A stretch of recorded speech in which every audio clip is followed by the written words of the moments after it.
Hey there everybody, what's going on? James here, and we are back with another video in our Watch Basics series. So today we're going to be diving into one of my favorite, most exciting topics, honestly, which is enameling. And we're going to talk about what that is, what makes it special, and how it works. So thanks for tuning in. If this is your first time joining the channel, thanks for coming by. Here I am a big proponent of you getting out of watches, whatever it is that you want to get out of watches, because I would much rather have you know and love the watches that you have so that you can be a satisfied collector. So let's dive into the topic of enamel. And let's talk about, well, first, let's define what is enamel.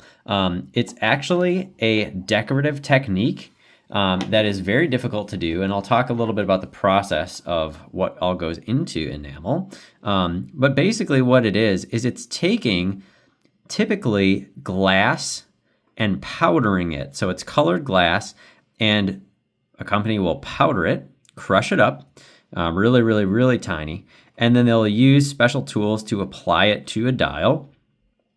And then it actually gets put into an oven, and depending on like the way that they want the enamel to come out, depending on whether it's translucent or opaque, or like what the style is, it gets baked several times usually, because what they're doing is they're actually applying it to the dial base.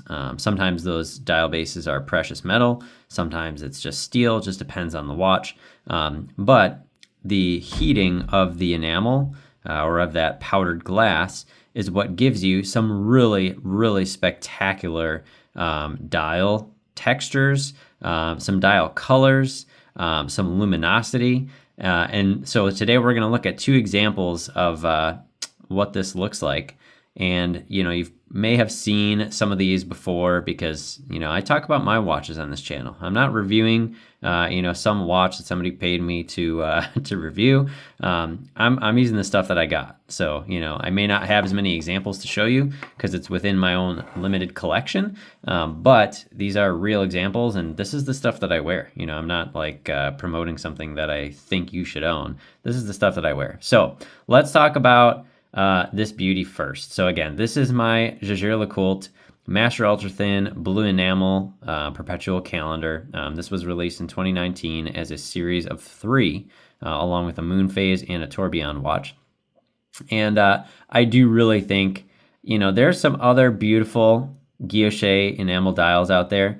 I still really struggle to find one that is more beautiful than this.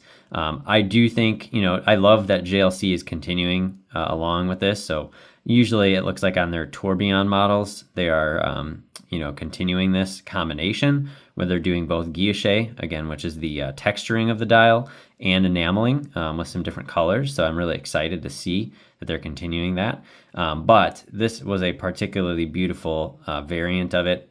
They've done a rose gold and darker blue color. Now they have a gray colored enamel. But ultimately, that's what this color is. It's a colored glass. So obviously they're using kind of a light blue that's almost got some green tinges to it, which is what makes it interesting. And because of the fact that you also have the both radial and clou de Paris guilloche on the dial, you also get a really unique shimmer to it. And you can see it as I'm moving it in the light here. You're getting everything from, some navy in those dark areas to, with the right lighting on it, you're almost getting like greens and silvers, which are really cool. So this is one example of enamel. And again, this dial takes anywhere from 2 to 3 days to make a single dial. Which is just incredible. So again, you're not always necessarily going to find the guilloche work going to be this intricate. Sometimes you'll find just plain, white opaque enameling, which is also really beautiful. So if you would compare like a chalk white lacquer dial, for instance, next to a enamel white dial, you'll see there's a different quality to the dial, and you probably notice it the most when I turn it this way. Let me see if my camera can focus here. But it actually has a very wet looking quality, like it has a very liquid looking quality to it. And you can see, particularly around the sub registers, when I turn it like this, you can actually see there's really, really subtle nuances to like the shape of it. Obviously the goal is to get it pretty much flat all the way across, but you can see there's some nuances to the way that the light is refracting off the enamel on different surfaces, different parts of the watch. So that's something that makes enamel really unique. And it's really hard to do because if you heat it too much, it cracks. If you don't heat it enough, it's not going to get the texture and quality that you want. So there's a limited number of brands that do these types of things on watches. And that's what I think makes enamel so unique. So let's talk about a different type here. Let's talk a little bit about another type of enamel, which is aventurine.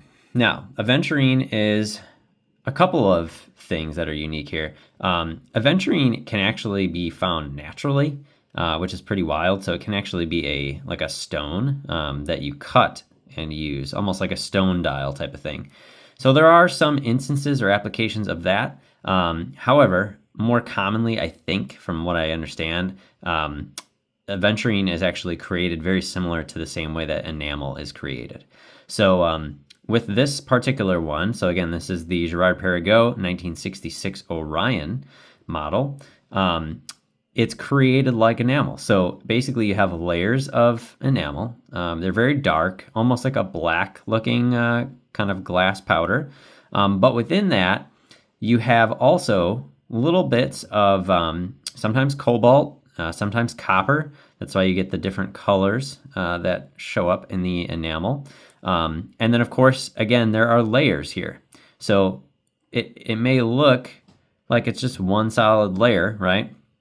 But when you get off to the side and you look at it from an angle, you really start to see some of the depth that you would notice in the dial. And so that is going to be another example of enameling that's very different, obviously, than the JLC.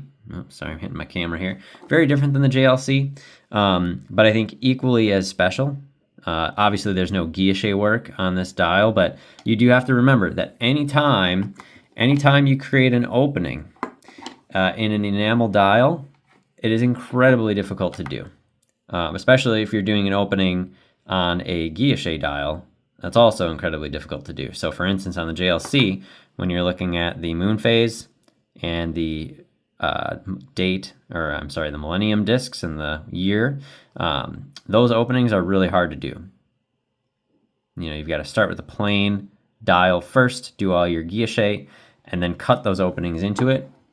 And it's the same kind of thing with this here. So you start with a plain plate, you apply the enameling to the dial, and then you actually have to make a really, really fine, precise cut through the enamel without ruining it. Because again, it can be brittle, it can shatter, it can crack. So to be able to do that takes a whole lot of horological skill. So that is a little bit about enamel. So again, these are two examples within my collection. Obviously, there's a reason that I have these because enameling is one of the coolest things, in my opinion, in high horology. Because there's a lot of different ways that folks make dials. No disrespect to anything that's not enamel. I have some, obviously. Lots of different ways to make really beautiful dials. But I do think that enamel has a special quality to it, has a more liquid look to it, again, looking at it at certain angles. And there's more depth, I think. Again, especially when you have guilloche underneath it, like with this JLC. So yeah, that's enameling. Lots to it. Very delicate art. Something that only a few watch brands actually do consistently in their catalog. Other notables here would be, Ulysse Nardin does enamel dials. Patek Philippe, obviously really well known for doing enamel dials. There's so many. So just go online or Chrono 24 and just type in enamel dial, see what you can find. Breguet, another one. They just released some beautiful enamel pieces. So lots of great brands for you to take a look at. Again, these are the watches that I really like in that category, but you know, again, even a plain white or plain colored enamel is absolutely beautiful and subtle. So would highly recommend taking a look at some other examples of it. So thanks for stopping by the channel. Again, the goal for me is that you get out of watches whatever it is that you want to get out of watches, because I want you to know and love the collection you have and be a satisfied collector. So thanks for stopping by the channel, and I will talk to you next time. Bye-bye.